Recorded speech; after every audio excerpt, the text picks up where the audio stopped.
presentando? Un globo ocular. Vasos sanguíneos. Hay vasos sanguíneos, ok.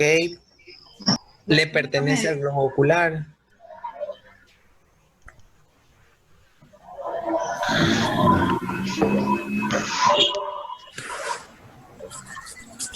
Es la parte denominada fondo del ojo, es el tapetum lúcido. Es el fondo del ojo, al final está la mácula. Si ven esta mancha blanquecina, a eso se llama la mácula y está muy vascularizada. Aquí no hay problema con la vascularización, esta zona tiene que estar muy nutrida. Y en esta zona nos vamos a dar cuenta si el ojo está con alguna irritación, con alguna inflamación. Mientras más vascularizado o sumamente vascularizado esté, significa que hay algún tipo de inflamación que está cursando. Si está poco irrigado o los vasos sanguíneos muy pequeños, hay poca irrigación de la zona de la mácula. La mácula. Esa la vamos a ver en la capa, en la última capa, que es la capa de la túnica nerviosa. Ya la vamos a ver esa de ahí. Vamos entonces al siguiente gráfico. Este de aquí. Es bastante bonito porque ayuda o favorece la comprensión. Lo voy a hacer más grandecito. Ok. Si nosotros estamos hablando de la esclera, ¿qué número será el de la esclera?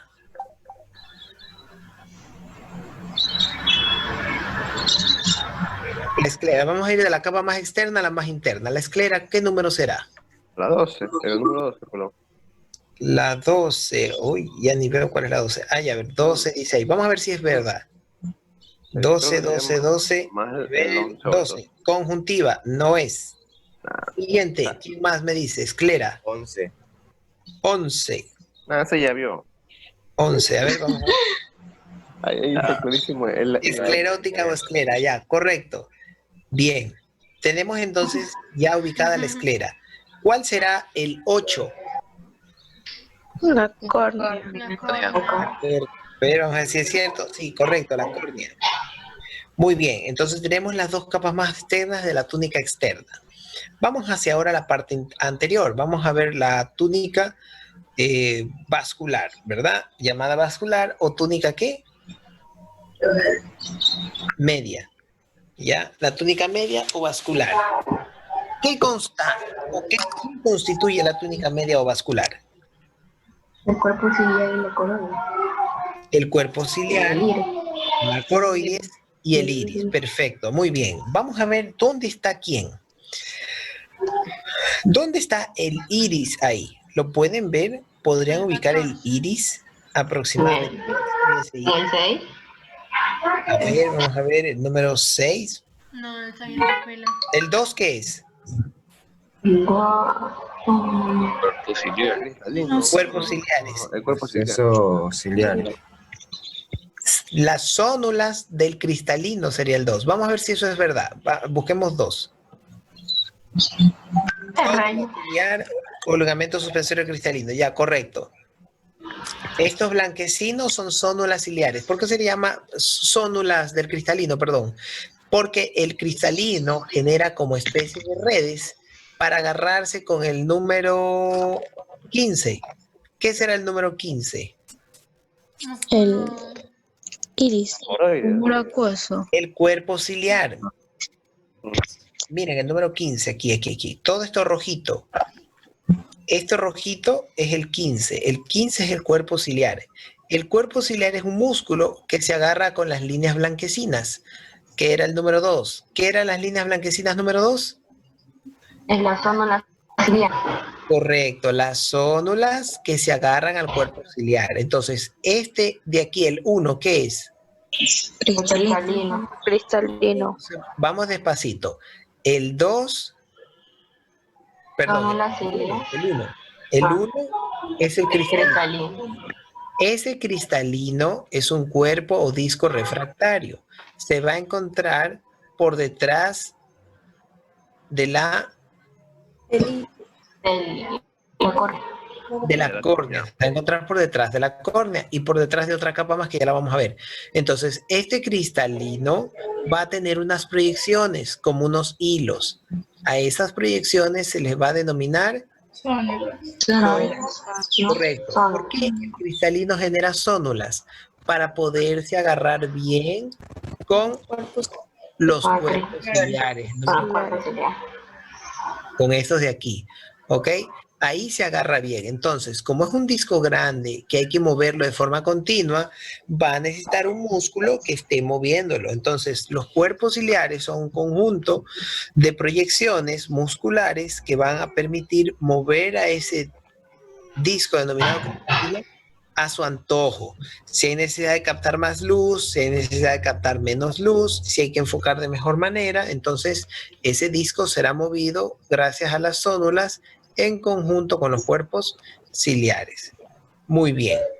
El número 6, ¿qué será el número 6? Está aquí en el centro, está por delante. Pupila. La pupila. Vamos a ver. Pupila, correcto. El número 6 es la pupila. Ese está en pleno centro de la pupila. El número 14, de color verde aparentemente, ¿verdad? Número 14. Iris. Es correcto, iris. Muy bien. ¿El iris estaba por delante o por detrás del cristalino?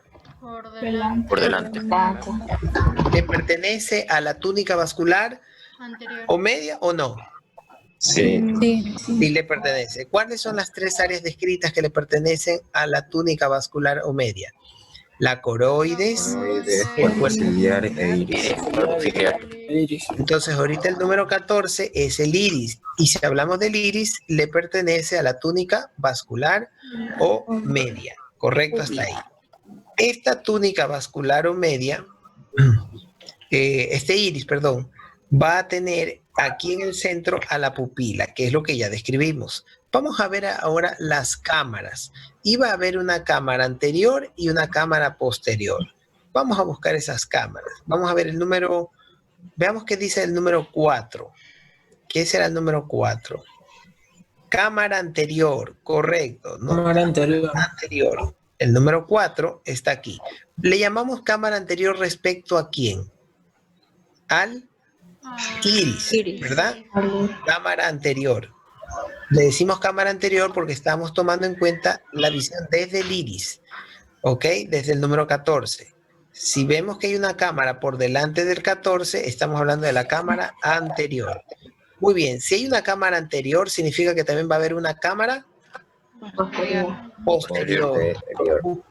Posterior, correcto. Busquemos el número 3 para ver qué dice el número 3.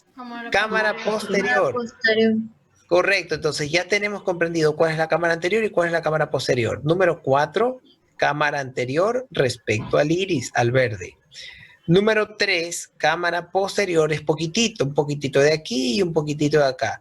Entonces el número 3 es la cámara posterior respecto a quién, al iris. El iris tiene hacia su parte craneal una cámara anterior y hacia su parte posterior una cámara posterior. Justamente a nivel de la cámara posterior, en la unión de las zónulas del cristalino y los cuerpos ciliares de la coroides, va a estar formándose de forma continua el humor acuoso. Es decir, aquí por esta zona del 3 va a estar produciéndose el humor acuoso. Es una sustancia que va a estar de forma continua produciéndose entre las zónulas y lo que corresponde al cuerpo ciliar. Cámara anterior, cámara posterior. Vamos a ver si encontramos otro gráfico que nos ayude a ver más, de forma más decidida esa zona. Déjenme buscar, yo le subía en modo 3 gráficos, ¿se acuerdan? Para que los puedan apreciar. Estos son para ver cómo le hacemos más grande. ¿Se podrá?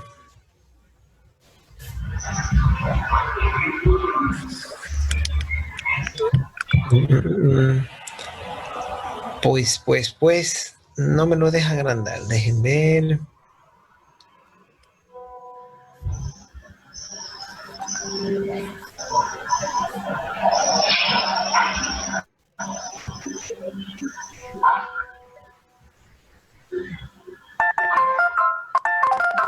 No se agranda esto. No, no me deja agrandarlo. Pero bueno, es que ustedes no lo pueden ver aún, ¿verdad? No les hago compartición de imagen.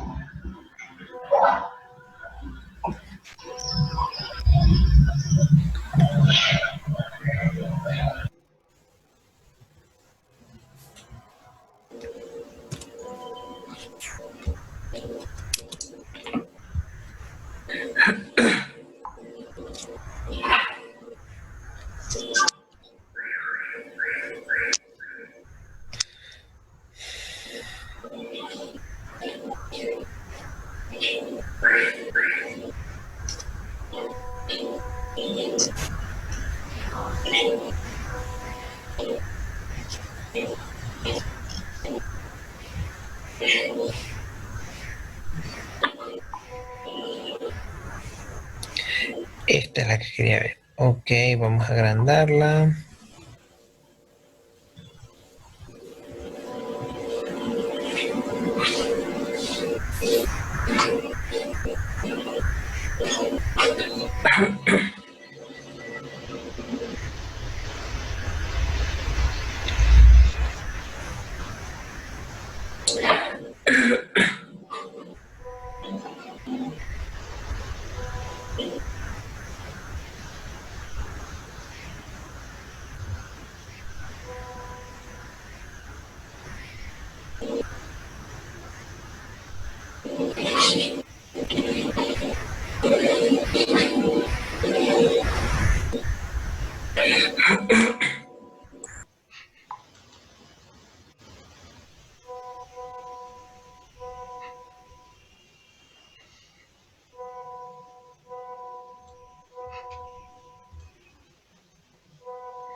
Ahí pueden observar. Sí. Ya, ok. Esta es una visión. A ver, una visión de un corte que nos permite observar las capas que tenemos sobre el ojo. ¿Cómo estamos viendo este ojo? ¿Lateral, anterior, caudal? ¿Qué visión estamos teniendo de este ojo ahorita? Con este gráfico. Lateral. Lateral, correcto. Lateral. ¿Dónde está la parte más craneal? ¿Hacia izquierda o hacia derecha? Hacia la derecha. Izquierda. Derecha. Derecha. Derecha. Derecha porque estamos frente al monitor. Correcto. Muy bien la flechita, muy bien. Me asusta. Ahí le puse sala admitir. Bien, estamos viendo entonces la primera porción que viene siendo la córnea. Aquí está la córnea. Toda esta definición de la córnea es lo que ya habíamos visto. La córnea le pertenece a la túnica fibrosa. Veamos la parte más prominente en esta porción del ojo. El cristalino, que es la lente, este disco. El cristalino. El cristalino tenía unas proyecciones, ¿verdad? ¿Cómo se llamaban esas proyecciones del cristalino para agarrarse al cuerpo ciliar? Zónulas, correcto. Son estas líneas, en este caso, como negras. Esas son las zónulas. Las zónulas se van a agarrar con alguien. ¿Con quién se agarran? El cuerpo ciliar. Perfecto, con el cuerpo ciliar. Muy bien.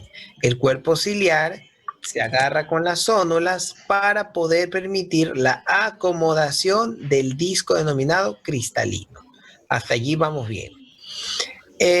La túnica media o vascular va a obtener, aparte del cuerpo ciliar, aparte de la coroides, otra capa más, llamada Iris. iris, correcto. Este es el iris, lo estamos observando aquí.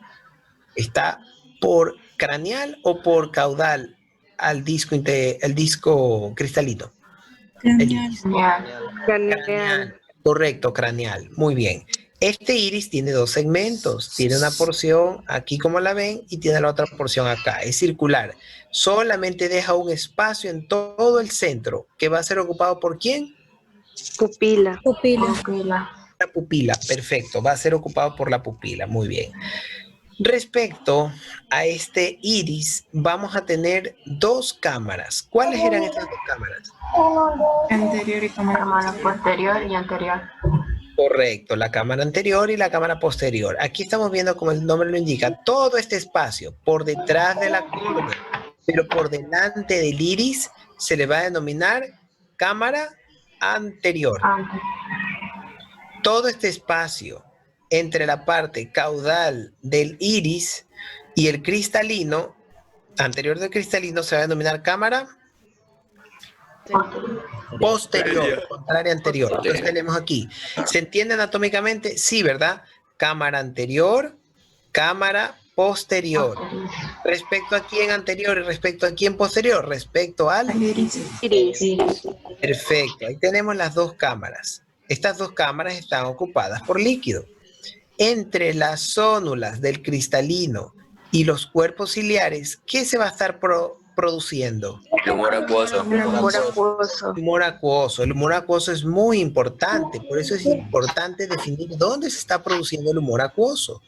Entonces, el humor acuoso se va a producir entre las zónulas del cristalino y el cuerpo ciliar. Una vez que este se produce, rellena la cámara posterior y rellena la cámara anterior. Entonces, el humor acuoso se va a encargar de estar rellenando el espacio de la cámara anterior y la cámara posterior. Muy bien.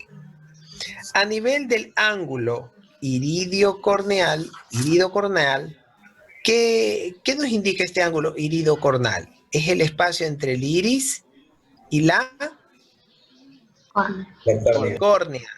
Correcto. Así como hablamos de un limbo, aquí hay un limbo también, o un ángulo, porque termina o no termina en ángulo. Sí.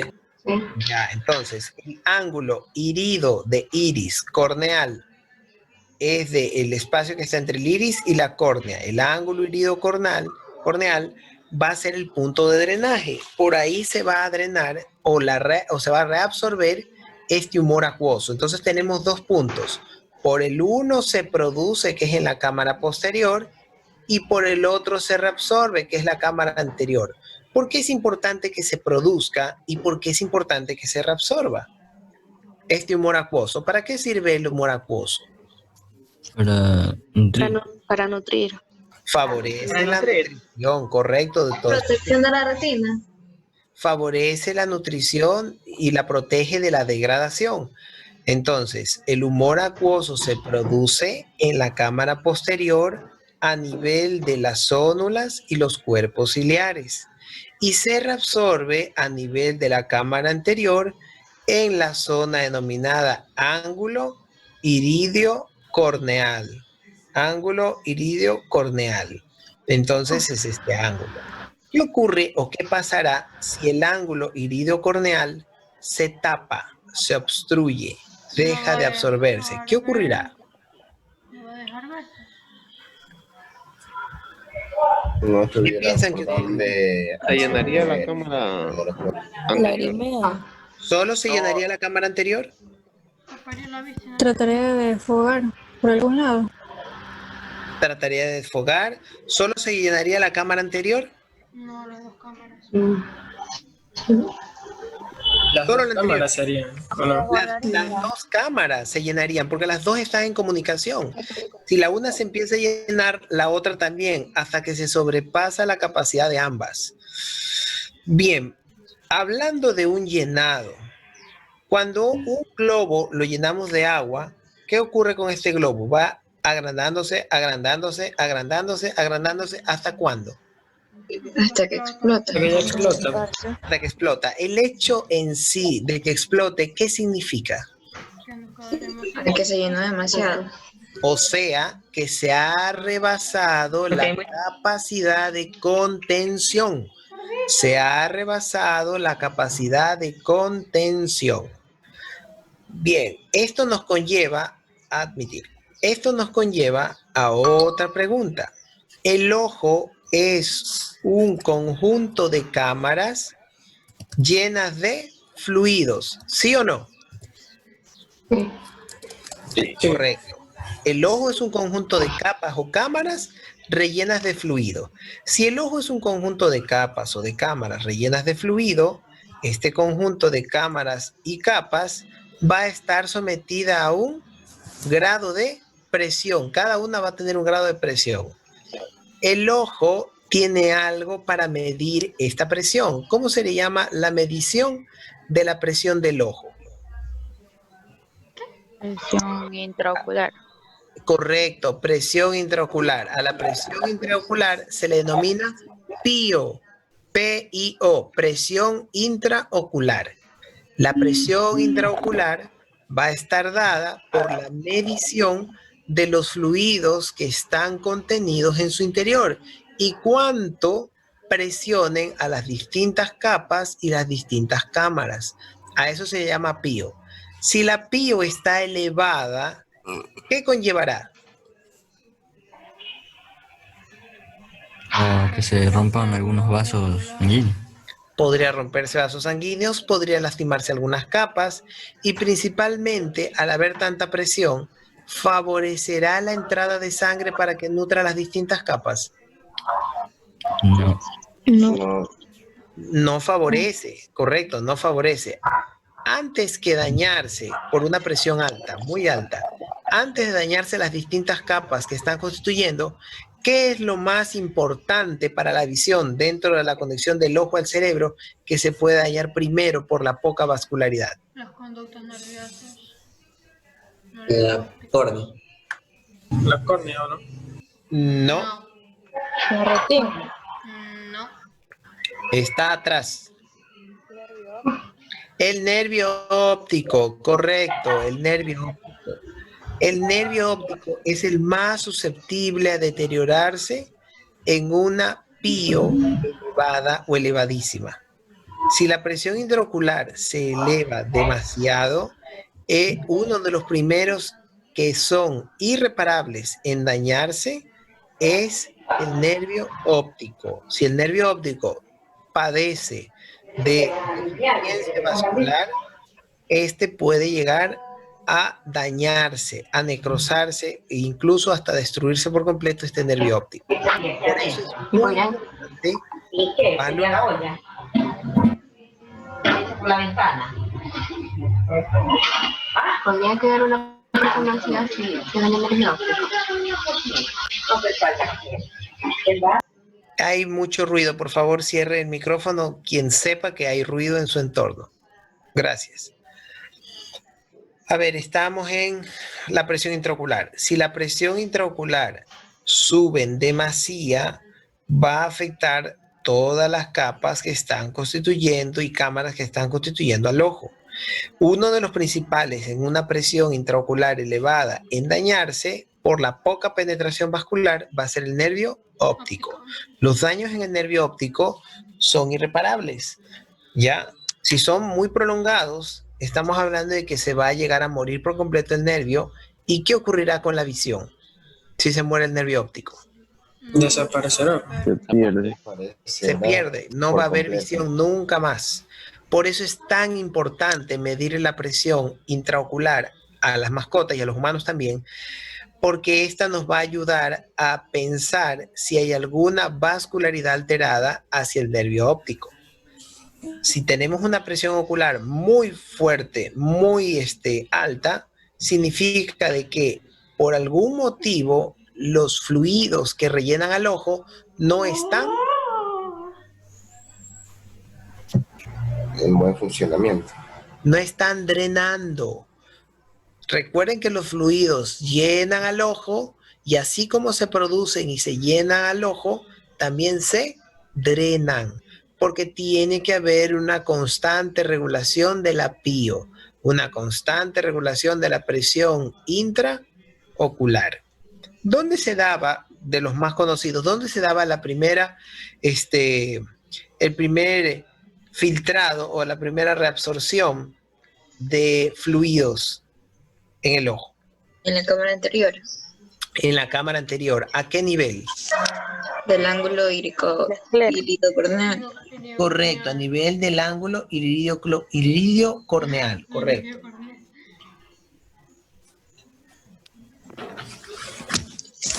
Muy bien, estamos entendiendo con este gráfico que está enfocando solo el pedacito anterior del cristalino. ¿Se entiende o no se entiende la anatomía de esa porción? Sí.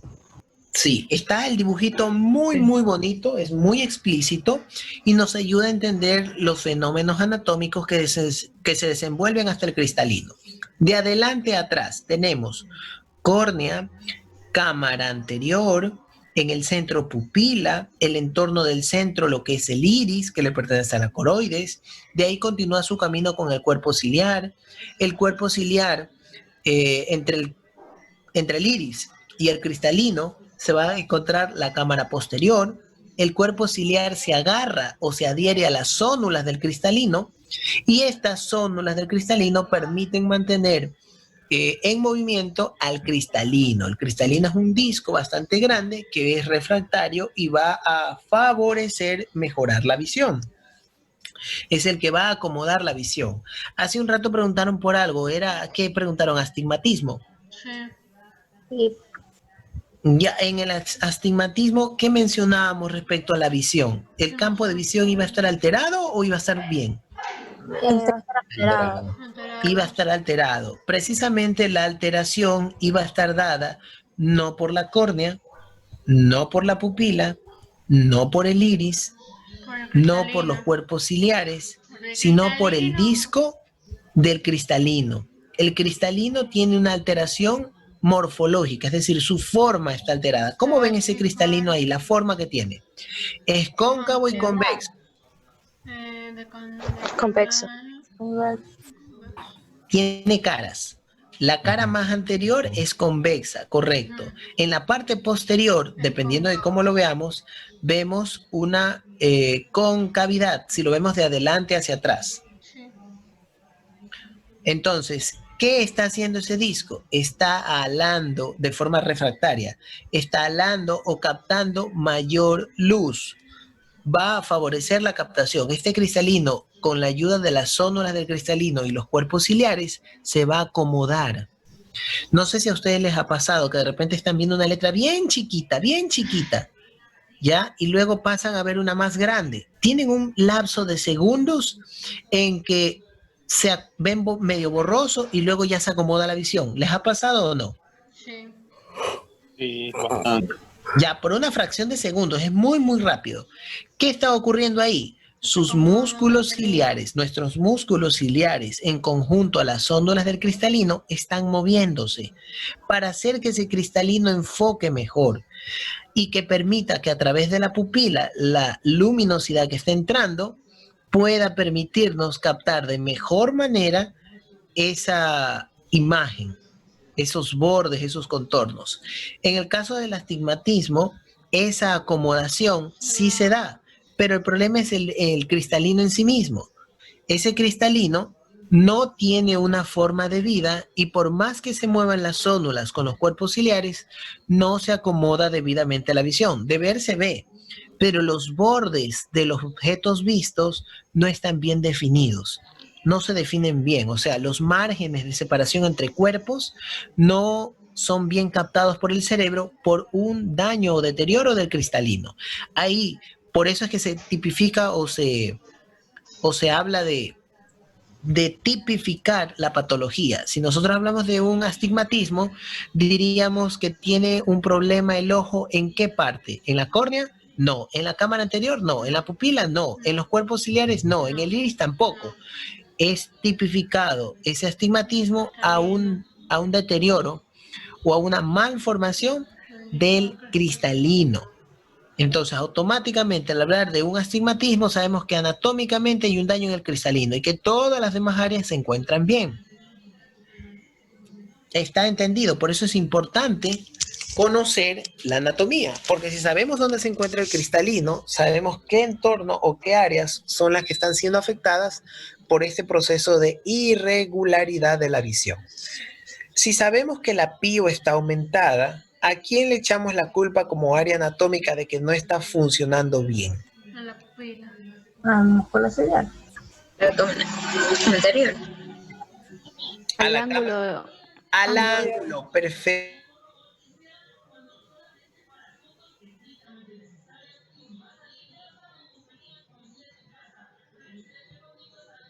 cantidad de humor acuoso. Por cierto, ¿dónde se produce el humor acuoso? No, cámara anterior. En el músculo No, pero eso sí. Cuerpo ciliar. Las células del cristalino. Células del cristalino. Correcto, entonces en la cámara posterior, a nivel de las células del cristalino y el cuerpo ciliar, se produce este humor acuoso. Si hablamos de un aumento de la presión intraocular, estaremos hablando de que por algún motivo X de alguna patología no está drenando esta producción de humor acuoso debidamente. A nivel del ángulo iridio corneal, algo está pasando que no deja que se filtre el exceso de producción de humor acuoso. El humor acuoso tiene que estarse produciendo continuamente porque este tiene que estar rotando en sus nutrimentos.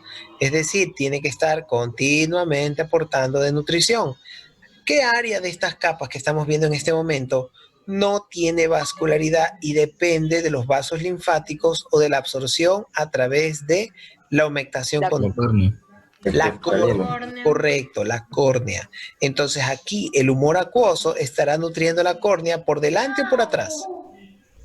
por atrás. Por atrás, correcto, por detrás. ¿Quién nutre la córnea por delante? Lagrimal, las glándulas lagrimales. Exacto. Las lágrimas que se secretan de forma continua estarán aumentando y nutriendo a la córnea por delante. Y el humor acuoso estará nutriendo a la córnea por detrás, de forma caudal. Muy bien, entonces está entendido esa parte. ¿Está clarito, sí o no? Sí, está bastante clarito. Miren qué bonito que ya estamos entendiendo el globo ocular. Ahora que veamos unos ojos, ya no lo vamos a ver con la misma forma. Vamos a buscarle la anatomía, ¿sí o no? No. Sí. Ustedes pueden ser futuros oftalmólogos veterinarios. Operar un ojo, saber qué capas están cortando o qué capas están lastimadas y qué capas deben de ser reparadas. Ahí se debe tener buena precisión con las manos también. Perdón, ¿qué me dijo? Se debe de tener buena precisión con las manos. Ah, claro, claro que sí, pero la precisión de las manos está dada por la práctica. Mientras más práctica se realice, mientras más se entrenen esas manos, obviamente van a tener más destreza. Las destrezas no son espontáneas, las destrezas se generan con la práctica, dándole hasta que queda. El escultor de una obra de arte, no es que ustedes, alguien va pasando por la calle y le dan un cincel y un martillo y le dicen, haga una obra de arte en una piedra. Primero se machucan los dedos a hacer algo bien hecho. Pero si esta misma persona se entrena durante años, durante un buen tiempo, va a ir adquiriendo la destreza. Entonces es lo mismo, para operar hay que adquirir destreza. Los equipos para medir presión pueden ser equipos muy modernos, digitales, o equipos antiguos como una especie de compás que se pone sobre el ojo y puede tomar lugar de precisar si hay una presión aumentada sobre la superficie de la córnea que esté siendo dada por el líquido o fluido que no, o que se mantiene en el interior del ojo. Puede ser mayor, puede ser menor o estar bastante bien con respecto a la presión. Y disculpe, ¿cómo funciona este método entonces? Hay dos métodos. Hay un método mecánico que es el más antiguo y es el más económico. Es una especie como, tiene forma como de compás. Ya es para medir la presión. Este de aquí se pone una parte de este compás sobre la córnea. Obviamente tienen que poner una gota de relajante al ojo para que no le cierre el ojo y el animal tiene que estar sujeto porque se les va a mover, va a molestar, es un poco incómodo hacer esta medición. Entonces se le coloca encima esta punta, no es una punta en sí, es como una aureola que se coloca encima de la córnea y puede valorarles algún grado de presión. Ese es el método antiguo, que incluso es bastante barato porque ese aparato ya es antiguo. Pero es muy traumático, o sea, hay que estar agarrando, sujetando, no se dejan, es molestoso. El método más moderno es una puntita muy pequeñita que no genera daño, que no lastima la córnea y viene envuelta por una especie de látex, envuelve este aparatito. Entonces ustedes topan la córnea con este aparatito y rápido, de forma automática, les da un valor. El valor de la presión intraocular. Este aparatito es sumamente caro. Los de buena precisión están por los $3,000. Entonces, para poder medir la presión intraocular, hay equipos sofisticados que les van a dar lugar a entender qué tipo de presión está desenvolviendo un globo ocular. ¿Y la presión del globo ocular es importante o no es importante? Sí. Sí. ¿Por qué motivo sería importante valorar si está habiendo una presión aumentada o disminuida? Para la vascularización. El nervio. Puede salir afectado el nervio óptico. Correctísimo, puede salir de afectado el nervio óptico. ¿Por qué se afectaría? Debido a la presión a vascularizaciones. Correcto, presiona los vasos sanguíneos que están entrando a nutrir al nervio óptico. No los deja llegar con debida continuidad y regularidad. Entonces, al no recibir sangre un tejido, ¿qué le ocurrirá? Muere. Muere, correcto, muere. Entra primero en hipoxia por falta de oxígeno y luego empieza a haber una isquemia y luego empieza a haber una necrosis, empieza a degradar, exactamente. Si se daña el nervio óptico, estará dañada la córnea, estará dañada la pupila, el iris. Estos no están afectados mayormente, el único afectado es el nervio óptico. ¿Se acuerdan que para poder cualificar en dónde hay un daño de visión, teníamos que saber dónde se da la visión? ¿Dónde se da la visión? En la captación de los estímulos lumínicos a nivel del globo ocular. ¿En qué más? En la captación y transformación de estos estímulos lumínicos en sustancias químicas a través del nervio óptico. Y en la transformación de estas sustancias químicas que se entrelazan a nivel del quiasma óptico. Y luego el paso de esta información al centro de cómputo de la información de la visión. ¿Cuál es ese campo o ese centro de cómputo de la información de la visión?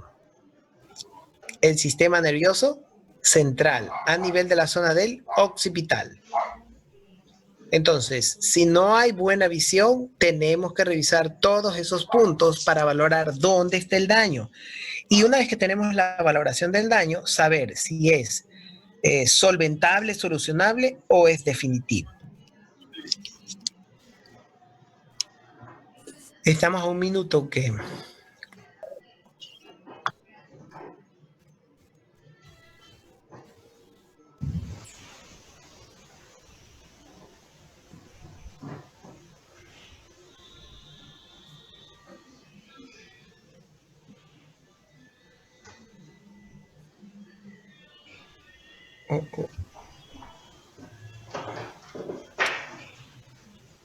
Ya se va a cerrar, no voy a alcanzar a ver